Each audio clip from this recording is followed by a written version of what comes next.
Shalom Bapak Ibu sekalian. Shalom. Selamat sore.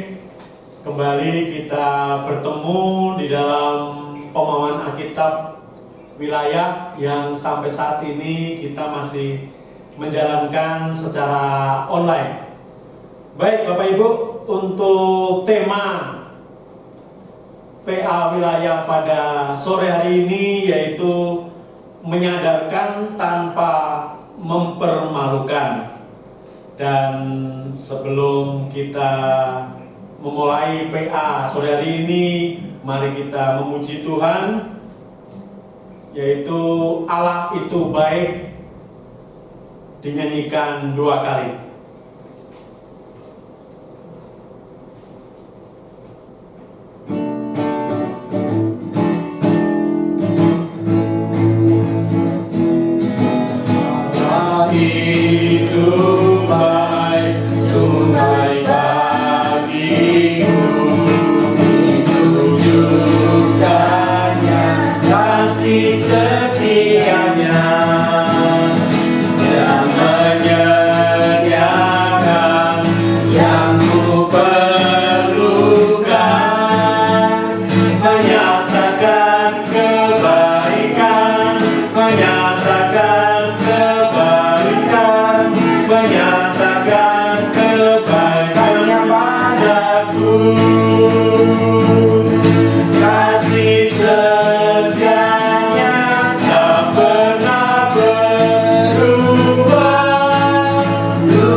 Tuhan Yesus, Bapa kami yang ada dalam surga yang mulia, puji syukur dan terima kasih Tuhan.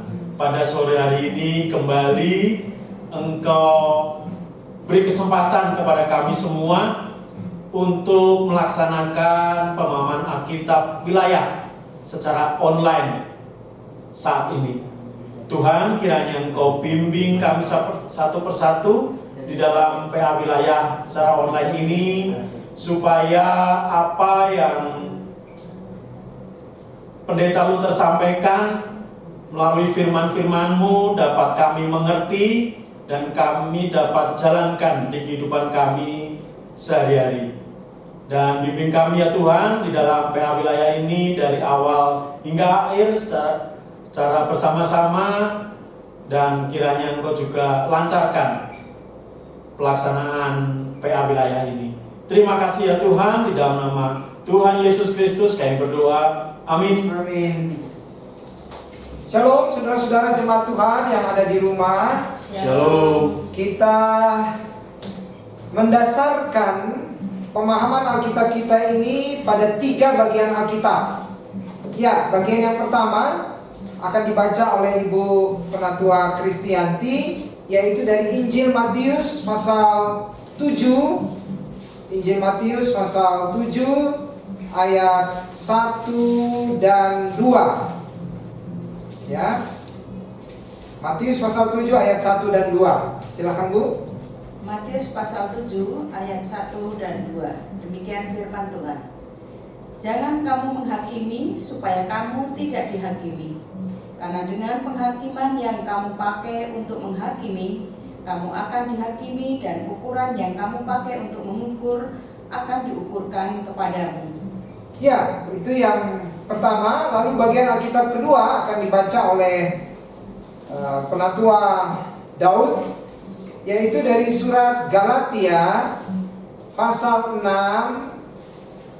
Ya, Galatia pasal 6 ayat 2. Silakan Pak. Baik, Pak Pendeta. Galatia pasal 6 ayat 2. Bertolong-tolonglah menanggung bebanmu. Demikianlah kamu memenuhi hukum Kristus.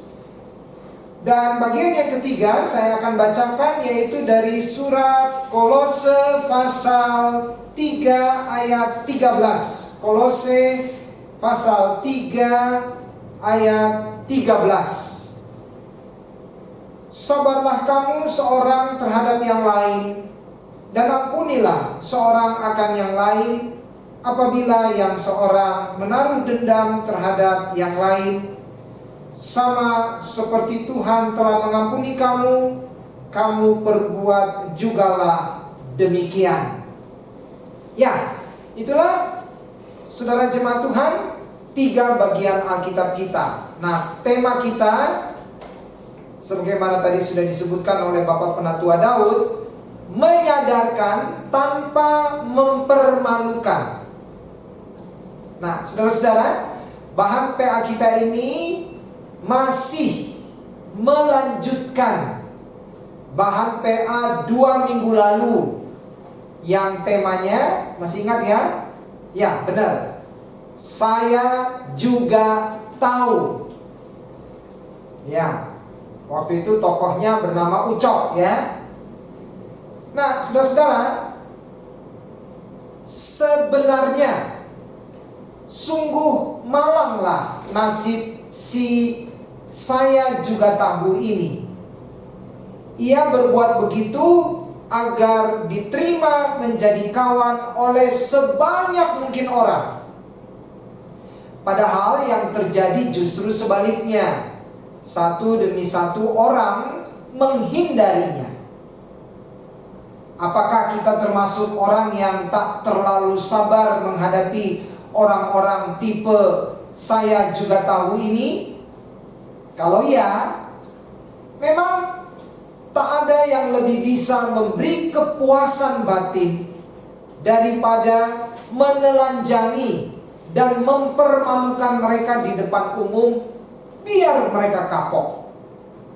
Namun, sebelum kita melakukannya, pertimbangkan baik-baik dan jawab terlebih dahulu 2 pertanyaan berikut ini. Yang pertama, yakinkah kita bahwa mempermalukan orang ini benar-benar akan memuaskan batin kita? Kalaupun kita berhasil membuat mereka malu besar hingga mereka tak punya muka dan nyali untuk muncul, mengurung sambil meratapi diri, atau pergi mencari sasaran lain, sungguh-sungguh puaskah kita? Ingat, seumpama mesin, mereka itu sebetulnya orang-orang yang membutuhkan perbaikan. Nah, tegakah kita membuangnya? Pertanyaan kedua, apakah kita sendiri dengan satu dan cara lain tak pernah melakukan hal-hal yang mirip dengan yang mereka lakukan? Misalnya, bersikeras mempertahankan suatu pendapat yang kita sendiri sebenarnya belum yakin benar akan benar salahnya. Atau setelah membaca maupun mendengar suatu desas-desus, segera meyakininya sebagai kebenaran dan menyebarluaskan kemana-mana, baik itu melalui WhatsApp, Facebook, Twitter, Instagram, dan lain-lain. Walaupun kemudian kita tahu bahwa faktanya tidak seperti itu. Atau merasa rendah diri melihat orang lain lebih tahu ketimbang kita. Bila kita mengetahui bahwa kita pun tak luput dari perbuatan-perbuatan semacam itu, lalu apa alasannya sehingga kita merasa lebih baik serta punya misi untuk memperbaiki? Tentu saja bukan berarti kita harus diam saja, membiarkan orang-orang seperti itu tanpa sadar menggali kubur mereka sendiri. Sebaliknya, kita juga tidak berhak untuk menganggap mereka kurang dari manusia hingga boleh kita caci maki sekehendak hati. Jadi, apapun yang kita lakukan, lakukanlah dengan tidak terburu-buru menghakimi mereka. Pahami dulu mereka lebih seksama. Nah, salah satu cara agar kita sendiri terhindar dari godaan bersikap reaktif yang berlebih-lebihan adalah menganggap apa yang mereka lakukan, betapapun menyebalkannya, adalah sekedar gangguan kecil yang tak terlalu berarti. Ya, sama seperti bila suatu ketika kita sedang mengemudikan mobil di jalan yang ramai. Pada saat kita membutuhkan konsentrasi penuh, ternyata nih ada lalat yang terbang dan hinggap ke sana kemari di dalam mobil. Nah, apa reaksi kita? Tentu saja kita terganggu oleh tingkah si lalat. Namun, kita harus memilih satu antara dua. Apakah kita tetap berkonsentrasi pada kemudi dan menganggap lalat itu sebagai gangguan kecil yang akan kita atasi nanti pada waktu yang tepat dan dengan cara yang tepat? Atau kita menganggapnya sebagai gangguan yang tidak dapat ditoleransi, lalu sibuk mencari apa saja yang dapat kita pakai untuk menggebuk dan melenyapkan lalat itu. Tapi akibatnya kita bisa kecelakaan karena kita konsentrasi pada lalat, tidak melihat pada jalan raya.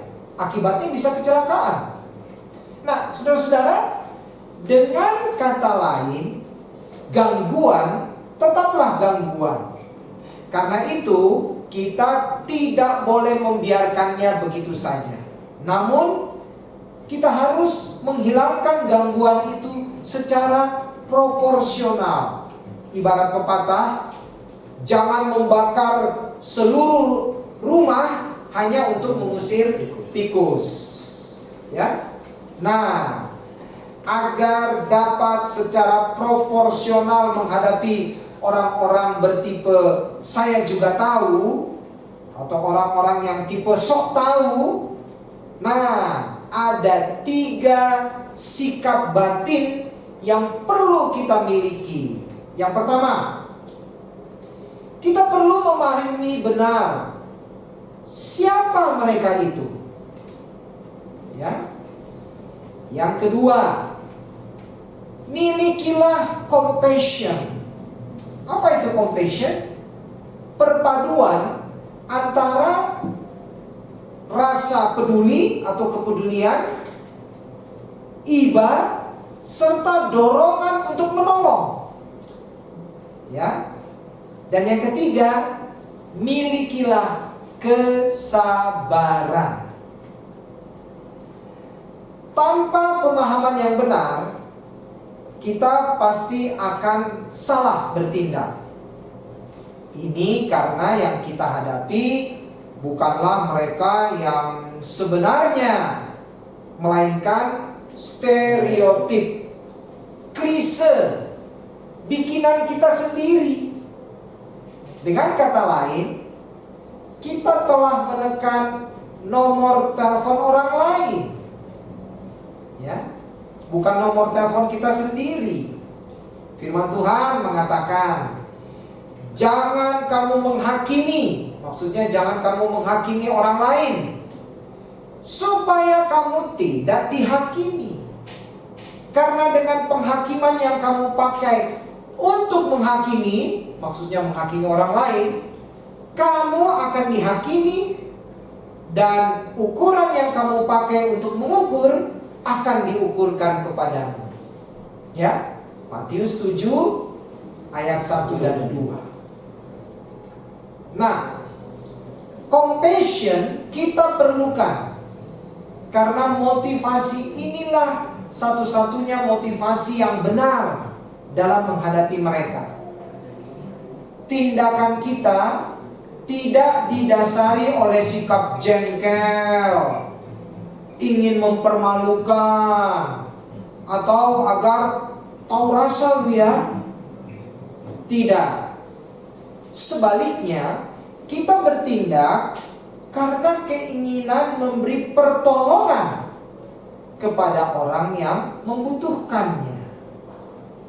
Kerinduan memberi obat kepada orang sakit yang memerlukannya.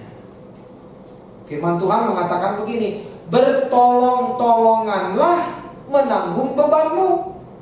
Demikianlah kamu memenuhi hukum Kristus.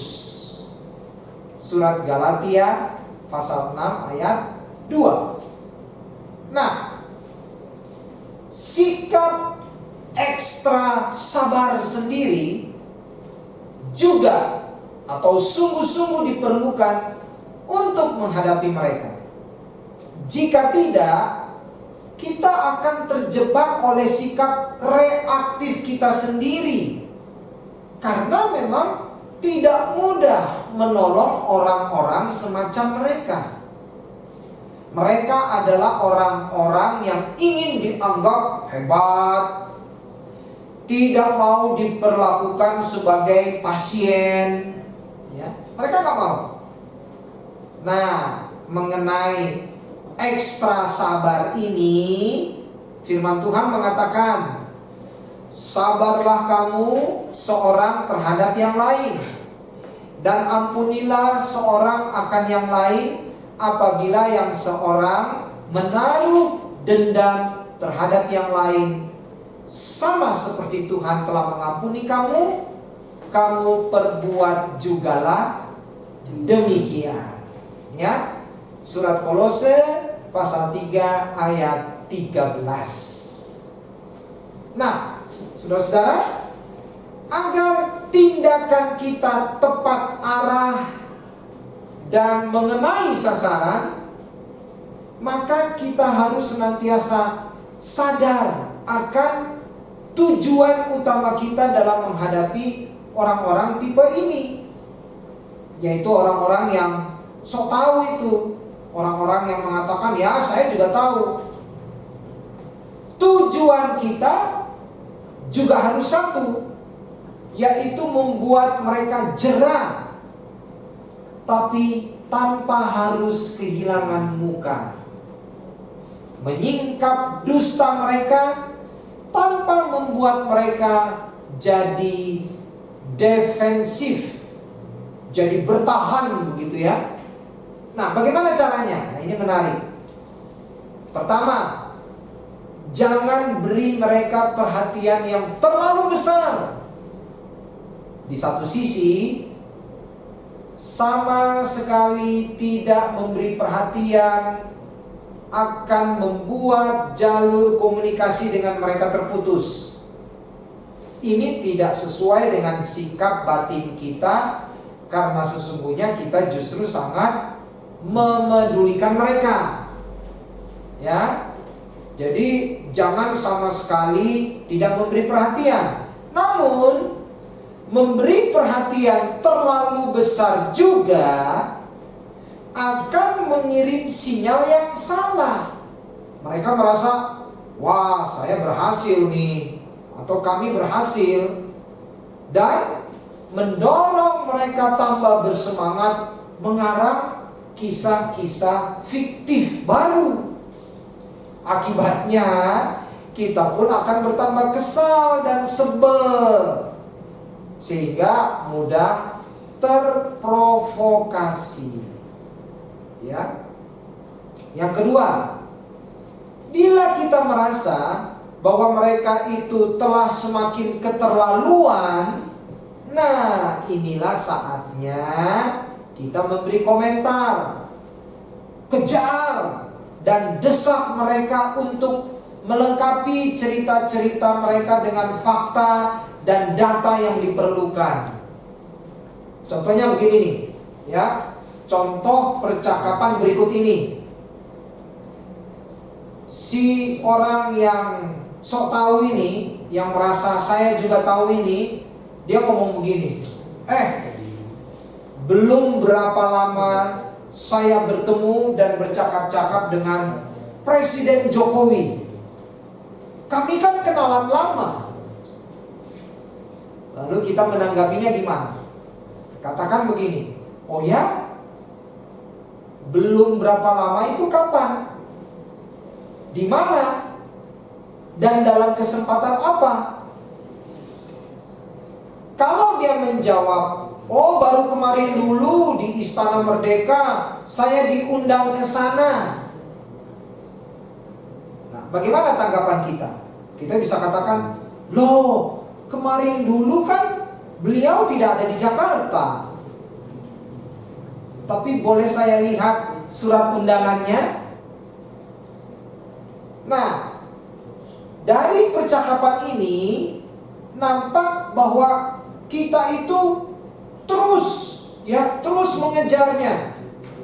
Terus lakukan begitu sampai ia sendiri sadar akan apa yang dilakukannya. Sampai dia semakin berhati-hati dalam mengumbar cerita. Ya.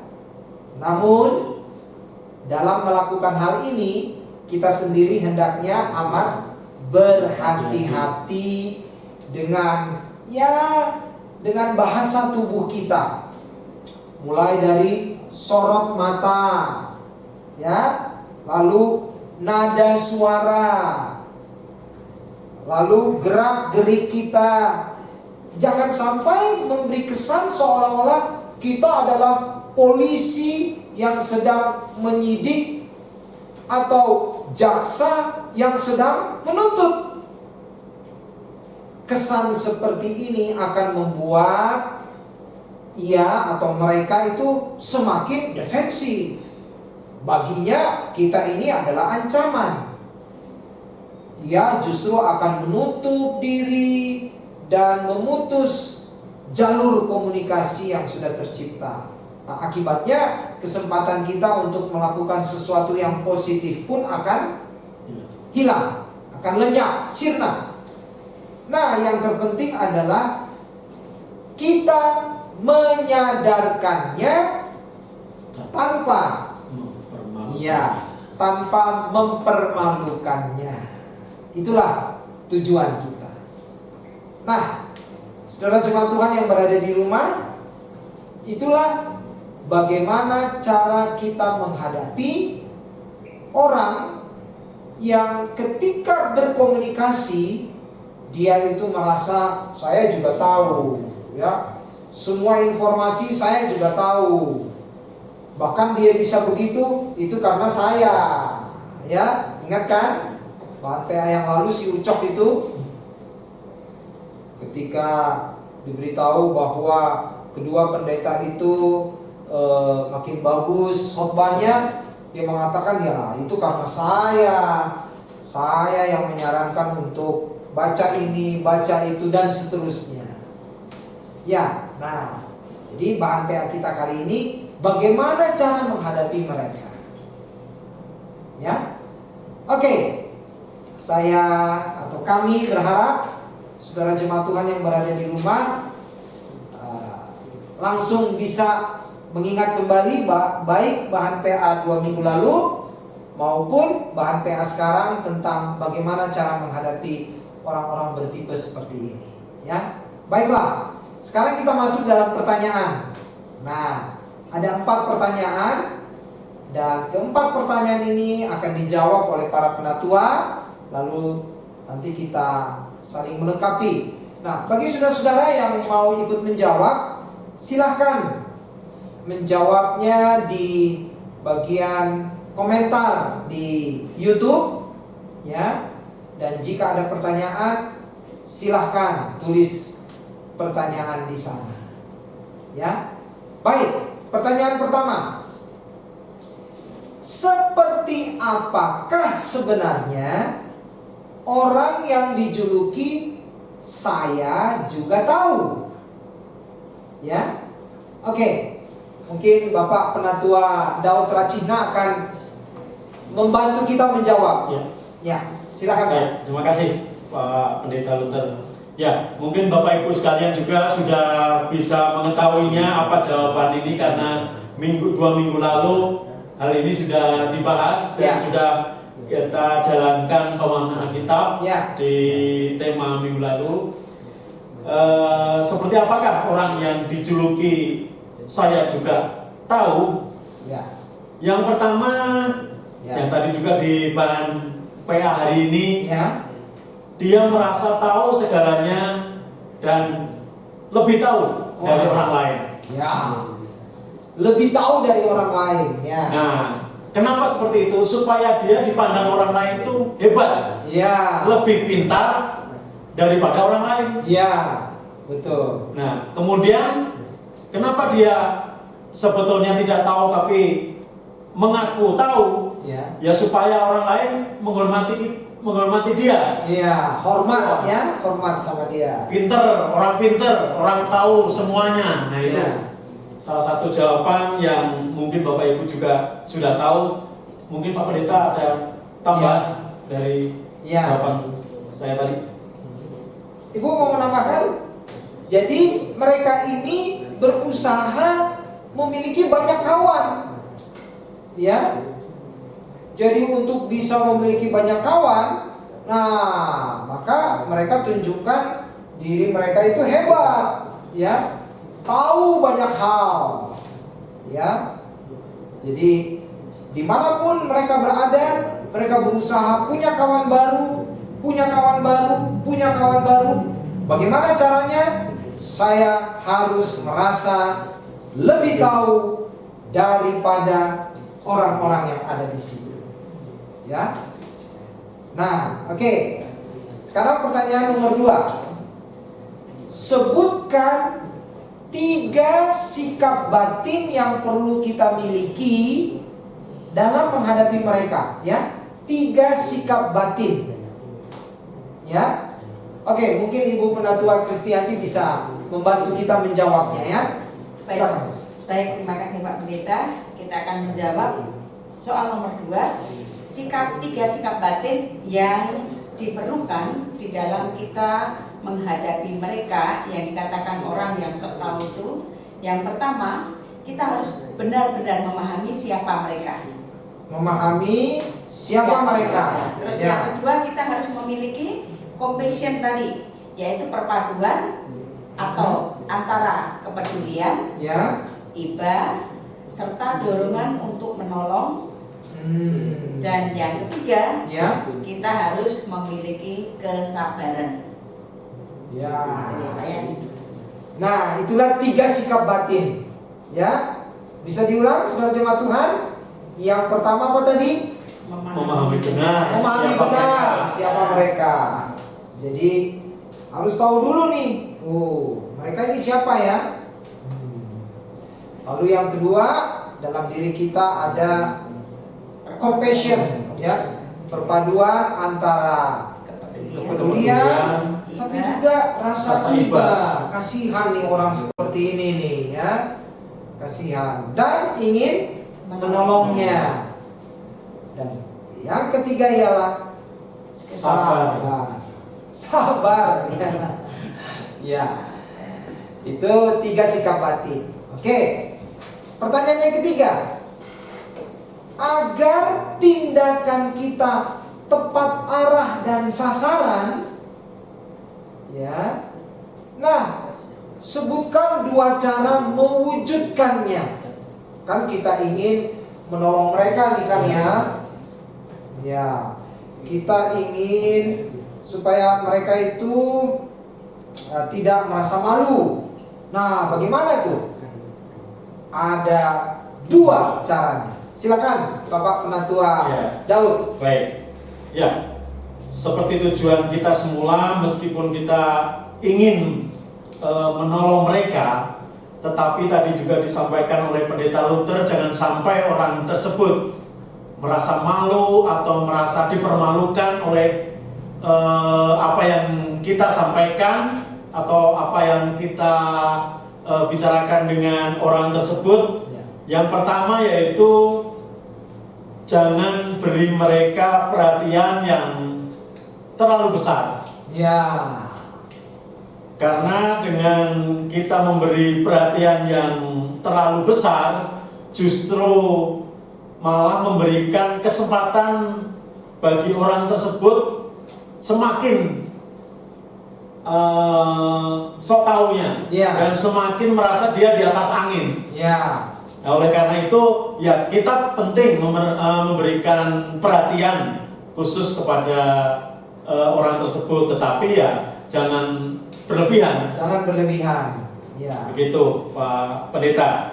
Kemudian yang kedua yaitu supaya mereka tidak semakin keterlaluan, ya kita memberi komentar dengan apa yang dia sampaikan. Misalkan tadi dicontohkan mengenai pertemuannya dengan Presiden Jokowi gitu ya. Nah, itu di samping contoh-contoh lain ya, kita kita terus mencari jawaban dengan apa yang dia sampaikan. Ya. Misalkan mengenai tadi Jokowi kapan waktunya bertemu, terus apakah dapat undangan atau tidak. Nah, itu supaya menyadarkan dia bahwa oh ternyata orang ini pengen tahu lebih banyak. Dan jadi dengan begitu orang tersebut tidak menganggap dirinya lebih jauh dibanding kita. Demikian Pak Pendeta. Ya. Jadi jangan memberi terlalu banyak perhatian kepada mereka. Karena dengan memberi terlalu banyak perhatian, mereka akan semakin mengarang cerita, ya. Mungkin tadi dibilang ketemu Presiden Jokowi, besok dia mungkin bilang ketemu Presiden Amerika. Ya. Mungkin besok ketemu siapa lagi, artis siapa. Ya. Jadi jangan biarkan mereka mengarang, membual begitu ya, lebih banyak lagi. Dan yang kedua tadi, setiap apa yang mereka sampaikan kita kejar kebenarannya, begitu ya. Benar nggak? Supaya menyadarkan mereka, oh ternyata orang yang saya ajak bicara ini, yaitu kita, bukan orang yang sembarang bisa di karang-karang ya, bisa dibohongi ya. Kita juga tahu ya. Nah, jadi mereka sadar, waduh, kalau gitu orang lain juga tahu. Orang lain juga tahu ya. Iya. Ya, begitu ya Bu Yanti ya. Nah, sekarang pertanyaan nomor 4. Bahasa tubuh yang bagaimana yang harus kita tunjukkan ketika kita menghadapi orang-orang semacam ini? Ya, kan kita ini berkomunikasi nih kan. Nah, ketika kita berkomunikasi tentu kita memperlihatkan bahasa tubuh. Nah, bahasa tubuh yang bagaimana? Yang kita perlihatkan kepada orang itu atau mereka ini supaya mereka itu tidak kehilangan muka.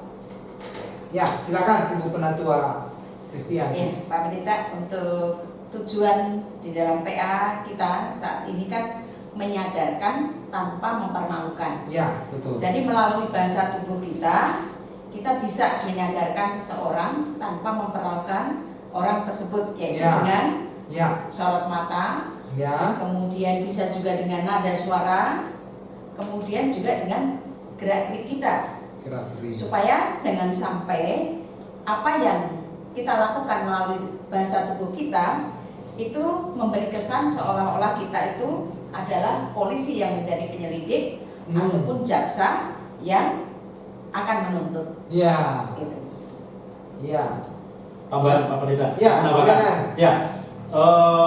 Pertanyaan nomor 4 ini menurut saya berkaitan dengan pertanyaan nomor 2, Ya, yaitu bahasa tubuh yang bagaimana untuk menghadapi Ya. orang yang saya juga tahu tersebut, yaitu sabar. Kalau kita menghadapi orang tersebut sabar, mungkin bahasa tubuh ataupun sorot mata ataupun nada suara kita juga tidak terlalu keras. ya, Nah, kita kalau kita memiliki kesabaran menghadapi orang tersebut, ya berarti kita memberikan pendapat atau komentar mungkin ya secara halus, secara halus. gitu. Ya, betul. Ya, jadi ini ada pertanyaannya, ada hubungannya dengan pertanyaan nomor 2 ya. Sebab kalau orang tidak sabar, Ya. pasti sorot matanya ini ya galak ya. Dan nada bicara pasti keras. Nada bicaranya tinggi. Ya. Apalagi nada bicara, sorot mata, gerak tubuhnya Gerak tubuh, bagaimana? ya. Greget gitu ya. Gitu ya. Saya itu jengkel sama kamu ya. Bahasa tubuhnya begitu ya. Nah karena itu memang ini kesabaran. Ya. Orang yang sabar, sorot matanya lebih kalem, nada bicaranya juga lebih lembut, juga gerak tubuhnya lebih apa? Tidak kelihatan gelisah gitu ya. Ya kan? Pembawaannya. Bawaannya tenang gitu ya, gerak tubuhnya tenang, tidak terburu-buru mau pergi, mau marah dan seterusnya. Ya. Nah, silakan saudara jemaat Tuhan juga bisa menambahkan jawaban-jawaban tadi. Jika masih ada pertanyaan, silakan tulis di kolom komentar di saluran YouTube yang saudara saksikan. Ya, demikianlah saudara jemaat Tuhan bahan PA kita pada sore hari ini. Kiranya ini makin menambah wawasan kita dalam berkomunikasi dan bagaimana menghadapi orang-orang tipe seperti ini. Ya. Saya kembalikan. Baik, Bapak Ibu sekalian, kita tutup pemahaman Alkitab wilayah secara online ini dengan memuji Tuhan dengan judul Allah ditinggikan, dinyanyikan 2 kali.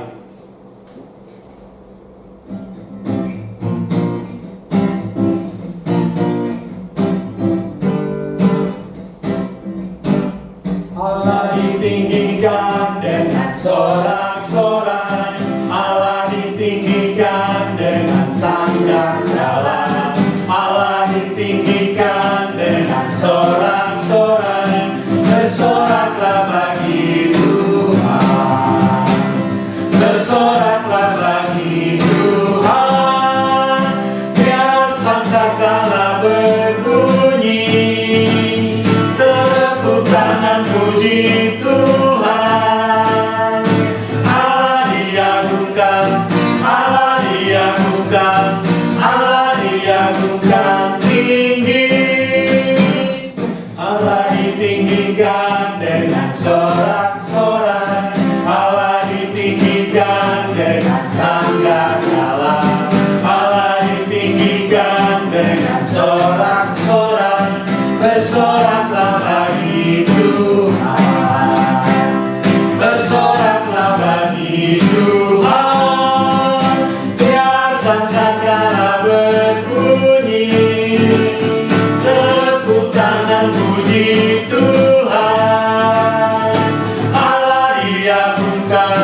dibawakan oleh Pendeta Luther dan Somali. Mari jemaat Tuhan kita berdoa. Terima kasih Tuhan untuk waktu di mana kami mendalami firman Tuhan. Ajarlah kami, khususnya di dalam kami berkomunikasi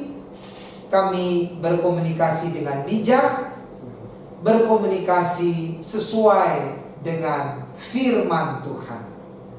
Tuhan berkati keluarga kami, pekerjaan dan usaha kami, sehingga semuanya itu mendatangkan berkat Tuhan.